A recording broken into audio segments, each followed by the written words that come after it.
All right, welcome back. We're continuing our trek around the AFC North. We talked about the Steelers and what they've done. Baltimore Ravens have been really busy as well.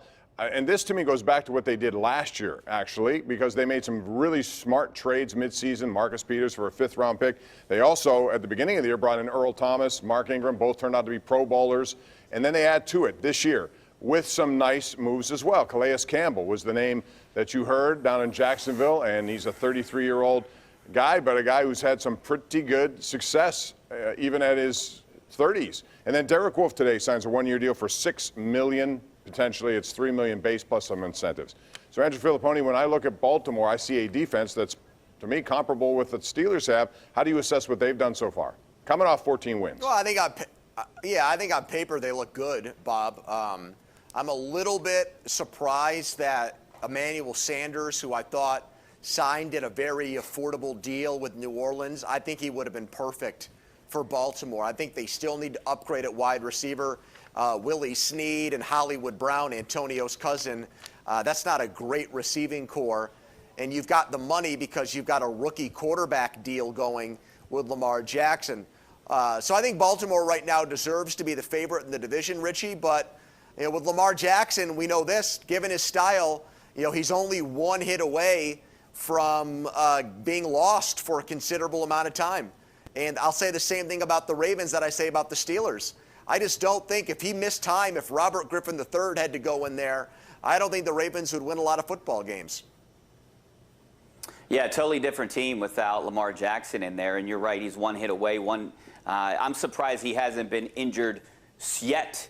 But, yeah, maybe the receivers aren't as good as maybe the Browns or even the Steelers, but they do have some offensive weapons. And if you have Lamar Jackson, I don't think you need to improve much on that offense. Obviously, their focus was defense and up front, and Campbell was a great deal, just giving up a fifth-rounder for him. But they did sign him, I think, to $20 million guaranteed over 2 years. So I think that was definitely their prize. They lost out on Michael Brockers, another guy on that up front on defense, but adding Wolfe today kind of made up for that. So I don't know what kind of grade I would give the Ravens, but I think Campbell was huge. So if you're just going to give them a grade on that, I think they did pretty well. I think they get an A too. Yeah, I think Campbell and Wolfe together now. Wolfe only had played in 12 games. He had some injuries, but 7 sacks. Even though he's 30, still, like the Steelers, they got some 30-something guys on their lines, and at some point you may have to replenish those. Andrew, how much will it hurt Baltimore to see the retirement of Marshall Yanda? I think that's big. He's their best offensive lineman. I mean, if you put the shoe on the other foot, if we were sitting here and the conversation was, how did the Steelers make up for the loss of somebody like Marquise Pouncey or David DeCastro? I think it's the same kind of situation. Yanda's one of the elite guards in the NFL, and so I've seen what the Steelers look like when they miss a very important piece of their offensive line. I don't think Marshall Yanda is just a guy where you plug and play his replacement.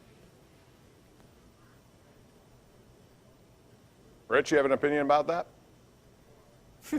Oh, I agree with Pony. I mean, that offense was clicking all cylinders until it got to the postseason.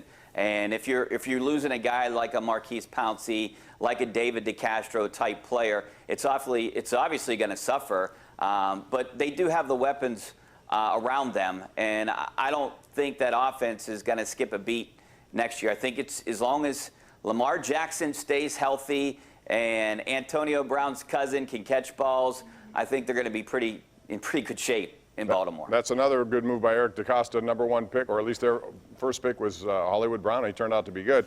All right, so if I had to ask you guys in 30 seconds each, at this point, who is in better shape heading into 2020? Is it the Steelers or the Ravens at this point? Andrew? Well, I think it's the Ravens, but I don't think it's by a lot. I don't think it's by as much as maybe the pundits and the national experts would lead you to believe. The Steelers are a team that won 8 games with Duck Hodges. I think they should win at least double digits, 10, with Ben Roethlisberger coming back. And I see no way the Ravens win 14 games again this year. So I think the teams are very close.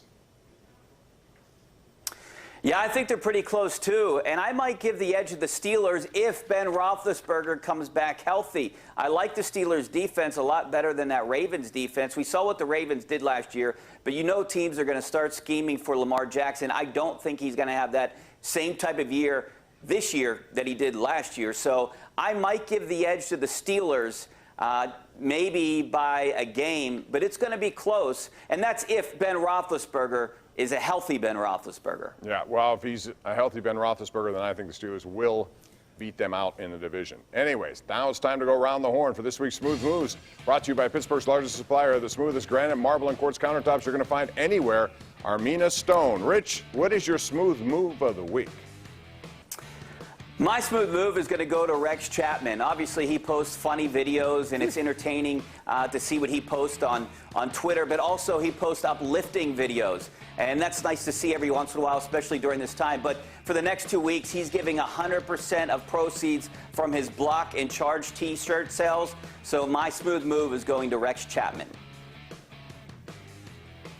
All right, Richie, well done. I'm going to give my smooth move to any professional athlete right now that is going into his own wallet and giving it to the coronavirus pandemic to help combat that. Guys like Zion Williamson, who are only rookies, who are going into their pocket. They're taking care of people in New Orleans. They're taking care of arena personnel who are part-time employees. Pro athletes, sure, they make a lot of money, but they've also stepped up and been very charitable right now, Bob, and I think that's important. It's a shame that some of the billionaire owners haven't followed suit. Anyway, that's the Armina Stones, Pittsburgh's largest supplier of the smoothest granite, marble, and quartz countertops you're going to find anywhere. You can get smooth moves anytime at Armina Stone. When we come back, we're going to talk about the Cleveland Browns and what they've done next.